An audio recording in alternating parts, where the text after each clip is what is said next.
त्याला प्लॅस्टिकचा लागला पाहिजे. ठीक आहे.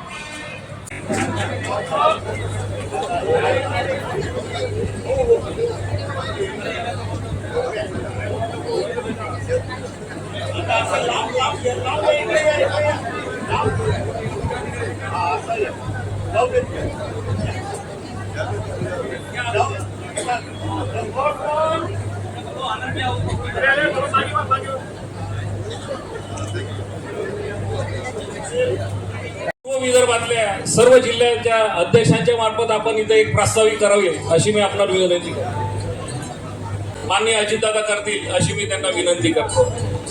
यानंतर गोंदिया जिल्हा मध्यवर्ती बँकेमध्ये राजकुमारजी बडोले साहेब हे देखील संचालक म्हणून निवडून आलेले आहेत. त्यांचं देखील स्वागत सन्माननीय अजितदादा करतील अशी मी त्यांना विनंती करतो. बडोले साहेब.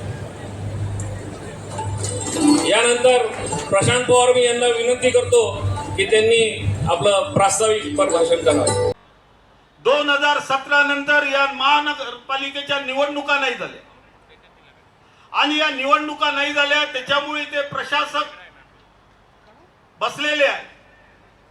आज अशी नागपूरची परिस्थिती आहे की नागपूरमध्ये प्रशासक राज चालू आहे. एकही जनतेचे काम या नागपूर शहरात होत नाही आणि त्यातल्या त्यात आपल्या राष्ट्रवादी काँग्रेस पक्षाच्या कोणत्याच पदाधिकाऱ्याचं किंवा कोणत्या कार्यकर्त्याचं इथे काम होत.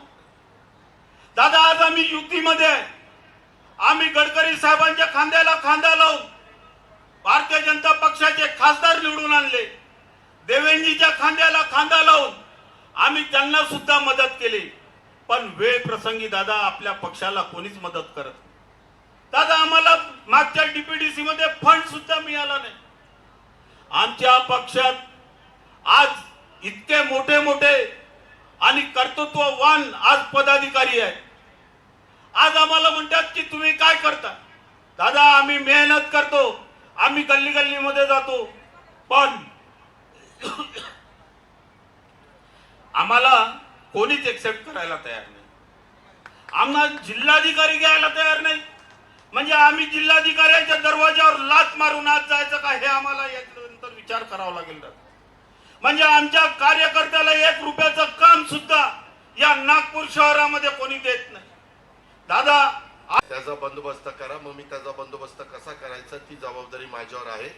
कुठली माझी भगिनी, कुठली माझी बहीण, कुठली माझी युवती कामाच्या निमित्तानं आले तर तिलाही विश्वास वाटला पाहिजे की मी माझ्या भावाकडे काम घेऊन चाललेले आणि मला तिथं न्याय मिळणार आहे. तिथं कुठेही मला अडचण येणार नाही. जी आपली मराठी संस्कृती परंपरा आहे, जी महिलांना समाजामध्ये मान सन्मान प्रतिष्ठा देण्याचं काम आहे, हे छत्रपती शिवाजी महाराजांपासून आपल्याला शिकवलेले आहे.